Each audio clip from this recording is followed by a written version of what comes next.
ইরানের সঙ্গে চলমান সংঘাতে যুক্তরাষ্ট্রের অন্তত ১৬টি সামরিক বিমান ধ্বংস বা ক্ষতিগ্রস্ত হয়েছে। এর মধ্যে শত্রুপক্ষের হামলার পাশাপাশি দুর্ঘটনাও বড় ভূমিকা রেখেছে।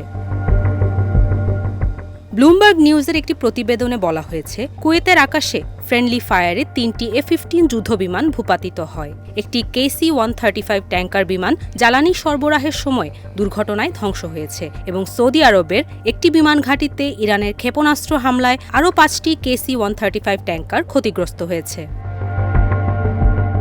এছাড়া রিপার স্ট্রাইক ড্রোনগুলোর মধ্যে অন্তত ৯টি আকাশে ভূপাতিত হয়েছে। জর্ডানের বিমান ঘাঁটিতে ব্যালিস্টিক ক্ষেপণাস্ত্রের আঘাতে একটি ড্রোন ধ্বংস হয়েছে। বাকি দুটি ড্রোন যান্ত্রিক ত্রুটির কারণে বিধ্বস্ত হয়েছে। মার্কিন সামরিক পরিভাষায় এসব ড্রোন অ্যাট্রিটেবল বা পুনঃব্যবহারযোগ্য।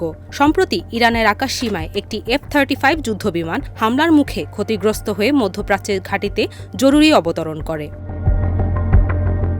বিশেষজ্ঞদের মতে, এই ক্ষয়ক্ষতি থেকে বোঝা যাচ্ছে যুদ্ধক্ষেত্রে শুধু শত্রুপক্ষের হামলা নয়, দুর্ঘটনাও বড় ঝুঁকি। উচ্চমাত্রা সামরিক অভিযান চালানোর সময় নিরাপত্তা ও যান্ত্রিক ত্রুটি দুটি গুরুত্বপূর্ণ।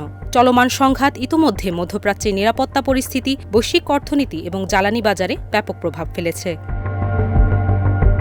উম্মে ওয়াসেকা, দেশ রূপান্তর।